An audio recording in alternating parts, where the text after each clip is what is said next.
and flowers, pour me in solid glass. That's when you get them, tie them up, and like tear off fingernail by fingernail until it tells you what happened. That's what I would do. That'd be the first thing I'd do. First thing you would the first thing. I mean, if you had reasonable, if there was like any shred of evidence that it's a weird situation. Yeah. So it's weird. Yeah. Someone should tie him up. What are you fucking eating while you're talking about tying people up? Fortune cookie.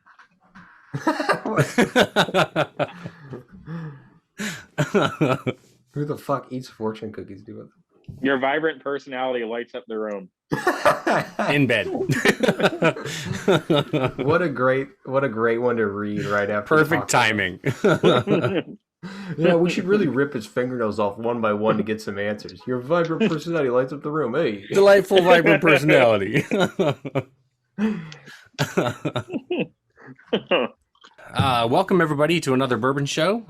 Tonight we are going to be drinking this guy right here. This is just a little guy, but we're going to be drinking some Jim Beam Black extra aged. Yeah, Ryan, you do yours.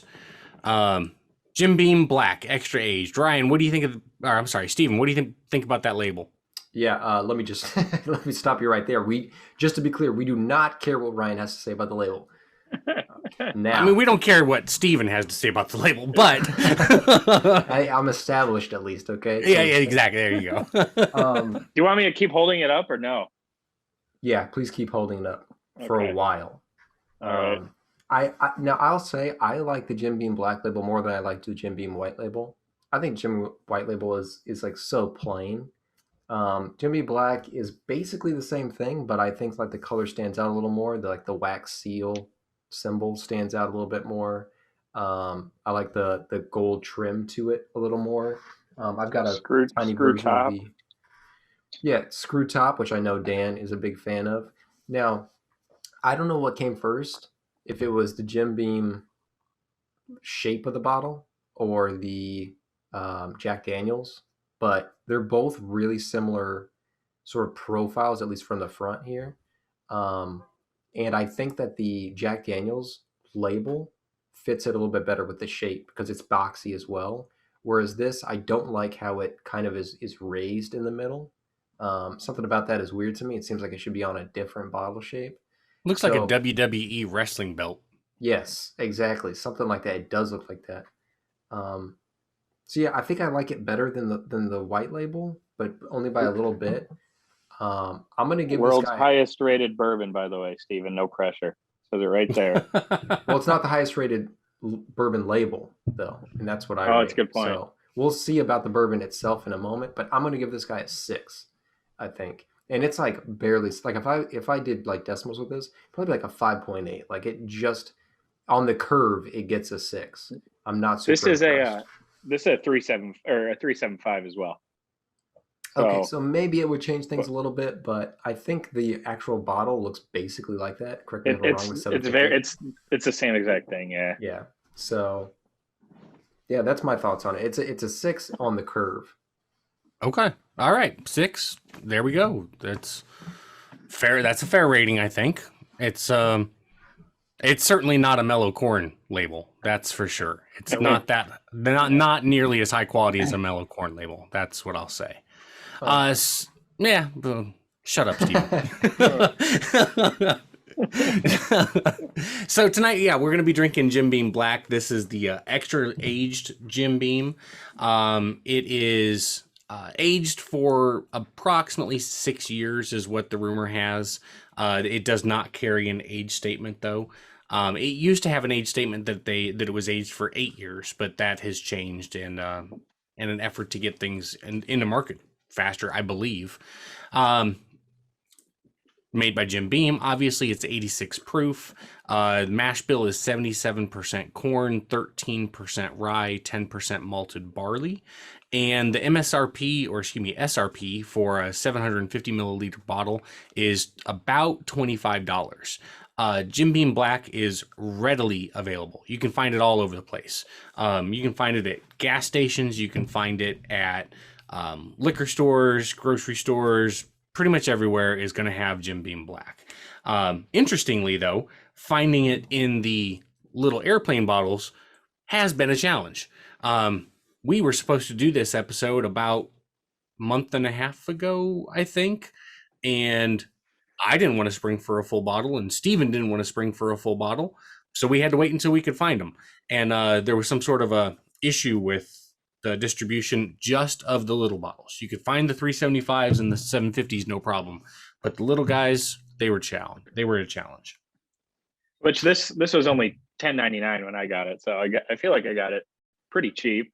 Yeah, Yeah, I think that's a not good bad. deal. Yeah, not bad. I don't remember what I got this for, but it was probably $1.50. Let's be honest here. Yeah. Maybe $2 per bottle at the most. It's always How many it's did always you nice. get? Two? Two. Yeah. It's always nice to have a 375 like that to just have sitting on the floor of your car too. You know, I like them because you can keep them in your nightstand. That way, as soon as you wake up, you just go ahead and start hitting it to get the shakes, Oh, get yeah. rid of the shakes. Yep, I'm still here. All right. Damn it, didn't die last night either. That's got to be weird, right? To just not wake up. Like, that's it. I don't know. It's scary, man. That shit scares me. But I guess it's probably the best way to go. I don't know. I don't know. I mean, Long day. I can't even imagine not waking up. I mean, I don't know what happens. Obviously, nobody knows what happens after you die. But I will say that, like, if it's the equivalent of going to sleep and not waking up, I'm really fucking looking forward to it. Right? like Well, it's that if moment. you're blacked out drunk, you fall asleep, you don't even remember. So, I mean, how bad can it be? Exactly, right? Like those moments where you like have just fallen asleep and somebody wakes you up or something wakes you up, you know how pissed off you get? Like imagine just that doesn't happen. Like I don't see a bad side to this. well, if it's anything like Ryan's blackouts, then we're all going to get a text saying we should start a podcast right before it dies. Or a band that features what A singing saw. a singing saw. That's what. What do you say we go ahead and try this one out? The Jim Beam Black. Let's do it. All right. I get one distinct smell, Caramel. and it's all that I Oh. smell. No. I get bananas, specifically like the bananas in they're like Runts candy bananas. Those kind of bananas. Oh I get, yeah. like, yeah, I can see that. I get like green apples. Yeah. That's pretty much all I smell. I get vanilla. In addition to the bananas and the apples. Yeah. I think we hit the nose on the head right there. It's got a very pleasant nose. Yeah. I like it a lot. I can dab that on before I go out on a date with my wife. Not terrible. Lot of oak. Yeah, Like a lot of oak. that's mainly what I get, really. Yeah. And a thick mouthfeel. It's gone so quick. Like it's pretty smooth, but it's smooth in the same way that it feels watered down. Yeah, almost. you said thick. Do you mean thin? Because to me, it's like water. No, I just mean it's kind of an oily Oh, okay. quality Okay. where I feel like it's sticking in my mouth, I should say. Okay. Not thick necessarily, but it's sticking around in terms of like coating my mouth.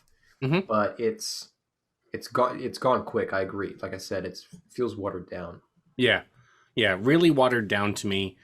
Like, holy cow. Like, this is one of the oakiest bourbons I've ever drank, ever. Yeah. It doesn't last. No, I mean It doesn't last. I mean, you sip and it's like 2 seconds, and then it's just your bad breath again. You know.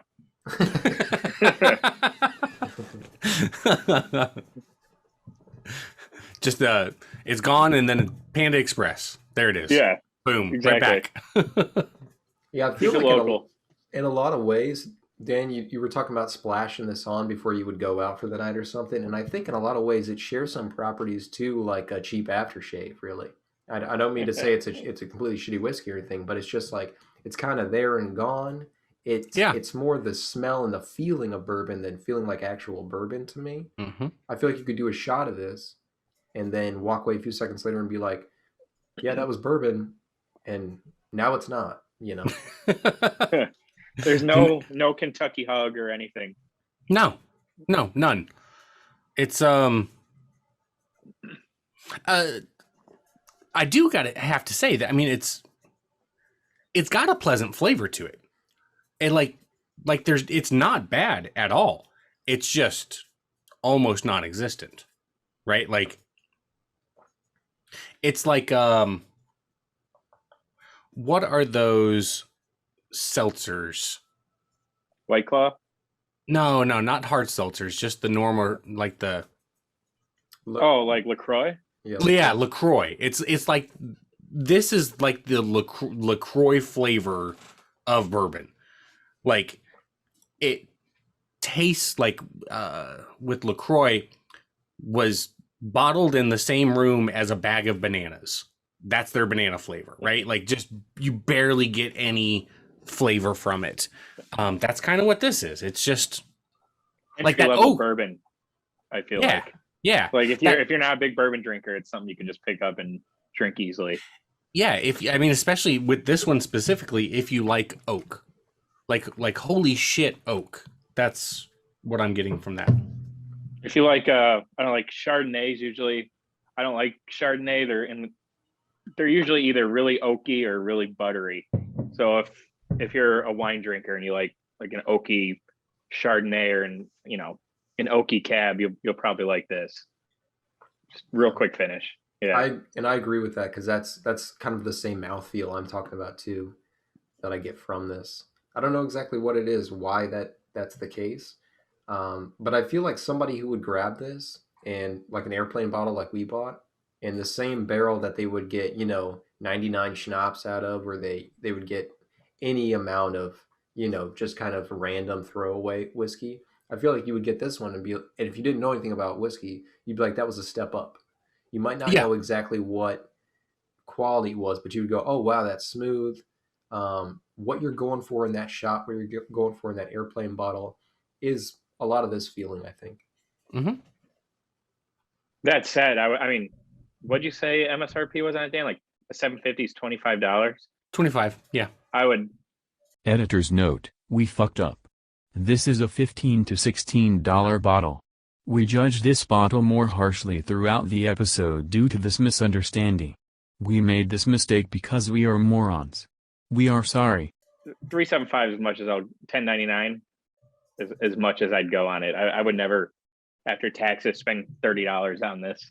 And you would never have to, you dumb bastard.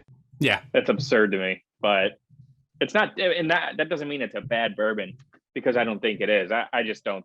I mean, I think $25 is a little overpriced when you could buy like a bullet bourbon for like $27.99 at some places, or Mm-hmm.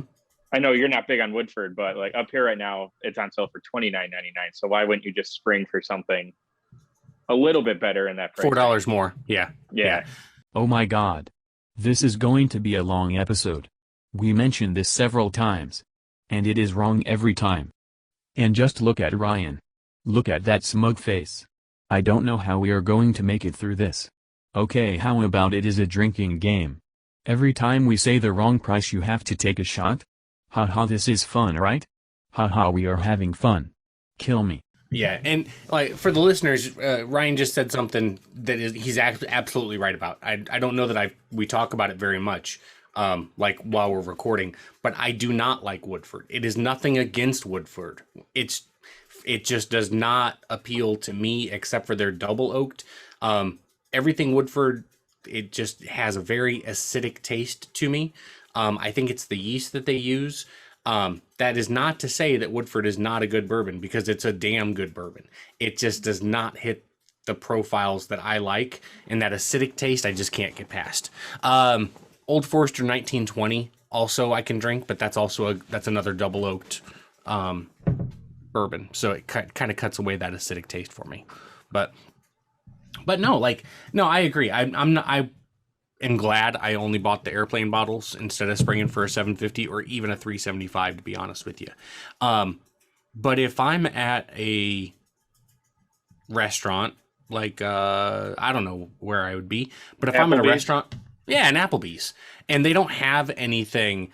Like I don't go to Applebee's, but if I did, and they don't have like a Knob Creek or one of the other Jim Beam lines, and they've got this, yeah, I'd order a glass. I better only be paying $6 for it, but I wouldn't be like, oh man, I got to drink Jim Beam Black. No, I'd be like, Yeah. for $6, that's fine. Yeah, it's just interesting to me seeing it from the other side and everything like that. I've had Jim Beam Black and a Coke, and it didn't stand out for me. So I'm wondering what regular Jim Beam tastes like, just a straight shot, because I don't ever remember doing a straight shot of just a regular Jim Beam, which I probably have, but Well, hey, maybe great I'm just segue. crazy. Hey, Steven, why don't you give her a go? Let us know. Yeah, so I tried a few sips of the Jim Beam White, and it's been a while since I've had it as well. It is our 5.0 on our scale to give kind of a measuring stick, and I think that's a good rating for it. It is very milk toast. I mean, I like sipping it now. It's basically water with a bourbon flavor to it, essentially, especially when you've had a lot of other bourbon before. But as somebody who's just stepping into it, it's a great stepping stone to bourbon, I think, because it's a smooth offering for as cheap as it is. Um, but it has a much lighter nose to it. You just get a very faint smell of some oak, and then maybe a little bit of banana, a little bit of peanut. I know that's a popular thing people pick up with Jim Beam, and I definitely picked that up here. A little bit of peanut to it. Overall, just basically a lesser version of the black almost in every way. Mhm. But that's not to say that the black was killing it either. Yeah. I think that it's just, you can tell that some extra time went into it. It does seem like a step up, but hearing what the prices are, I don't think that it's such a step up that I would ever pay the price for the black. I'm not saying I would get the Jim Beam White, but the black, it just doesn't justify that much of a jump on it. And that's I think anywhere from $25 to $40 is a super competitive range Oh yeah, for whiskey. huge. At 25 for Jim Beam Black, I think I would rather, get in this area, I could get Buffalo Trace for that price in the grocery store, or slightly less all the time. And I'm not saying that that's like a phenomenal whiskey, Mhm. but that for a long time was like my go-to budget one. Knob Creek in the same price range, I would rather have in the Jim Beam lineup. But it's definitely better than the White, I'll say. Yeah. I mean, I think to myself that for $25, I could buy a 750 milliliter bottle of this, or I could get a bottle and a half of Mellow Corn. I'd buy And 2 bottles of Mellow Corn. instead of one of exactly. those. Yeah. And I would appreciate, and I would enjoy looking at the label too while I'm drinking my Mellow Corn. Damn right. So, Yeah, you know, I would honestly say, I think this is going to get a higher score just because I like the flavor profile more. But I think it's really close to saying I would rather buy Jameson at this price, even though I'm not a big Irish whiskey fan. I think that for what you're looking for what the average person's really looking for when they're buying a Jim Beam Black, I think I would feel comfortable recommending Jameson to them instead. That's what I mean by that. I think I would still, everything else being equal, like if prices were equal, which I can't remember if they are or not, I would still prefer to have Jim Beam Black over Jameson. Yeah, and that's not a knock on Jameson. It's just that if the prices were equal, I would rather, this hits more of the flavors I prefer. Where does the term tater come from? I don't fucking know. I've never heard tater bait. I've never once heard that term. A tater? Like a tater tot? No. Just like Potato. Yeah, like Oh, people, okay. like people who are like dumb, like epitomize the like negative aspects of bourbon culture. They're called taters. I don't know why, Okay.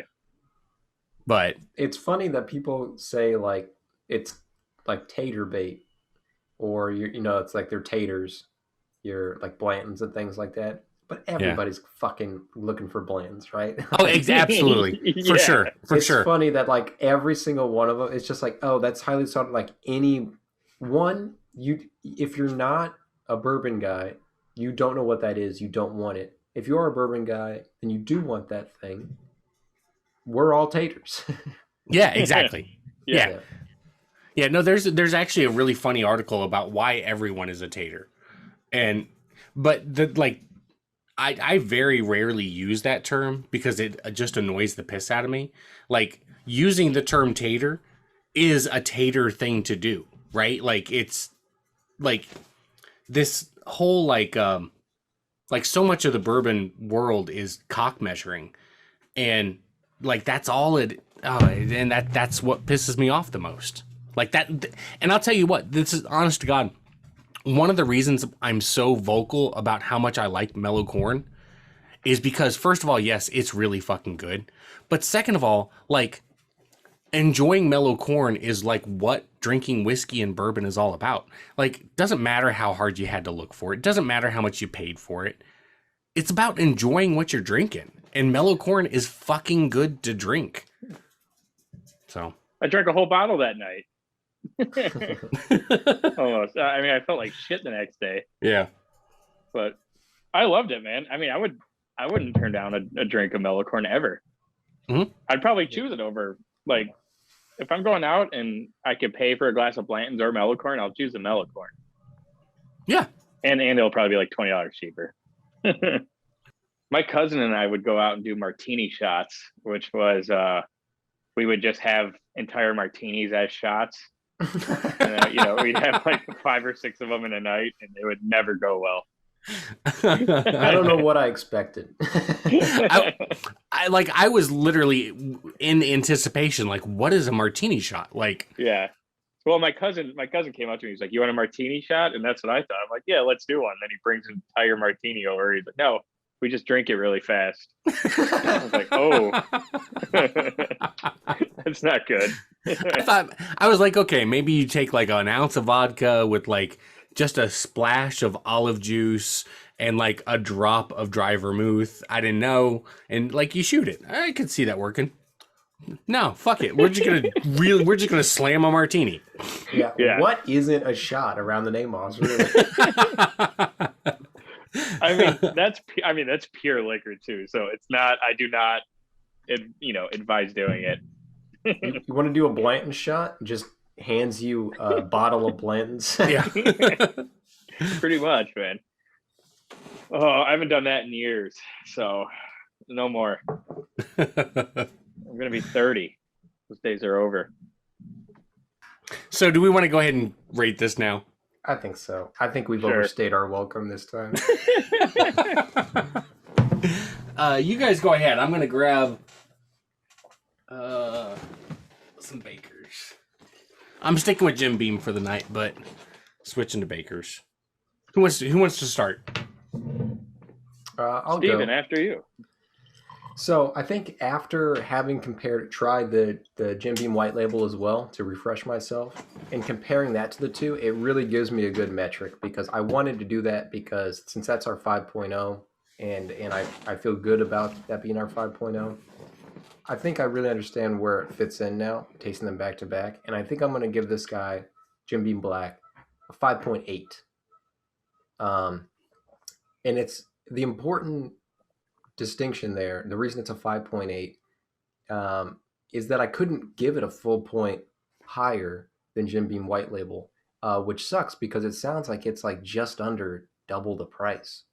Yeah, pretty close. And it's just not double the score. It's not even close. It's not even a full point on my scale higher, but it is better.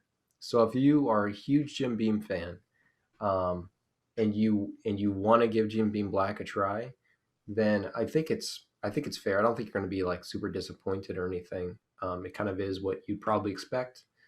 But again, I'll say again, for those other people, I think for the average person, if they didn't tell me that they were a huge bourbon fan, but they were reaching into that same barrel to grab an airplane bottle and thought Jim Beam Black was their favorite, I would honestly recommend Jameson for a lot of the same reasons to them. And I gave that, under a 5.0, but I really think that that audience would like it just as well, honestly. The characteristics that I liked about this, I like in other things for that price range or under, like Mellow Corn, quite a bit better. So I can't fully recommend it, but it is a 5.8. It is better than the Jim Beam White Label. Fair rating. Ryan, do you want to go next, or do you want me to? Yeah, I'll go. I was actually thinking about that score from the start as well. So I was also a 5.8. I can't give it a full point higher. And I'm not letting price dictate where I put it on the list, but there are just so many other bourbons in that price category, like Steven said, that are a little bit better to a lot better. And if you're dropping around $30 for a bottle, I wouldn't spend it on this. In my regards, I would just buy regular Jim Beam and go from there. The proof's not that much different, and the price is a lot better for what you're getting. It's not really worth paying double for. Like I said, maybe sometime in the future they can, knock $5 off, which is what they should do. But yeah, 5.8. It's a good introductory bourbon. If you know someone looking to get in the game, starting to drink a little more, I would go with this as an easy one. And then they kind of get the oakiness. It's standard regular shelf bourbon, vanilla, caramel, apple. I mean, everything's in it. You get those taste profiles, kind of learn what you like, and then move up from there from something like this. Yeah. So in my head, like the moment I started drinking it, the number that was in my head was a 5.6. So I'm like right there with you guys. And Ryan, I think that you made a point that's really, really important to note. And that's that our ratings, our 5.8s and our 5.6s, do not ever, they're not supposed to ever take price into consideration. So the taste of the whiskey, the taste of the bourbon is a 5.6 for me and a 5.8 for Ryan and Steven. However, I agree with Ryan. I'm not a buyer at $25, $26. I'm just not. I can find things that are also 5.6s and 5.8s at $20 or $15, or at the same price at 25. I can find 6.1s easily, really easily. So the price, the taste alone, 5.6 from me. If you really prefer a oak forward bourbon, you might like this more than that 5.6 or 5.8 that I gave. I don't dislike oaky bourbons. But if you're like, oh, I really like a heavy oak flavor, this might be a 6.5 or a 7.0 for you, even, to be honest with you, because it does have a very pleasant oak flavor, but it's a lot of oak. So there you have it. That's how I feel about it. I think that you're right, Dan, that it really matters what kind of profiles you're attracted to, because I, for instance, am more attracted to like Wild Turkey 101, for instance. That's spice and like exactly. the baking spices and whatnot. And I can consistently get that for $20, $21. So for me, Yeah. there's no way I could justify getting Jim Beam Black. But somebody could definitely justify spending a little extra, and if it's between those two bottles, and getting the Jim Beam Black if they prefer that taste. But honestly, if you've never had it before and you typically go Jim Beam Black, I would say give Wild Turkey 101 a try. It's such a solid bourbon for that price, and you're getting a higher proof too. It's a younger whiskey, I'm pretty sure, but I don't care if the flavor's there. Doesn't matter to me. Yeah. I think that I really honestly think that too many people in the bourbon whiskey world focus too much on age. Age doesn't really matter, right? Like some things, depending on like where they're located in a warehouse, they age faster. So you might take something and have a sip of it, and it tastes like it's a 10-year-old bourbon, but it's only a 6-year-old bourbon because of where it was at in the warehouse. Something else might be a 20-year bourbon, but tastes the same as a 7-year bourbon because of where it was at in the warehouse. Don't focus on the age statements. We got through it. Thank God. I reached my limit for how wrong someone can be about the price of something. Hope you were able to enjoy the episode anyway. Join us next week when we drink Screwball, a great whiskey in the $100 price range. Another Bourbon show. I'm not saying that, and I'm not saying COVID's not real or affecting people, because it definitely is. I'm just saying all the news stories that come out about it, it's like what is real and what's not real about what they're reporting, you know? Because I see the hospitalizations and I see the deaths, and then it's a different news story every day about where it's from. You know what we need to do, Ryan? What? We need to get this CDC chief. We need to get him in a room, start taking his fingernails off one by one. Yeah, Get some good answers. idea. That's a good idea, dude.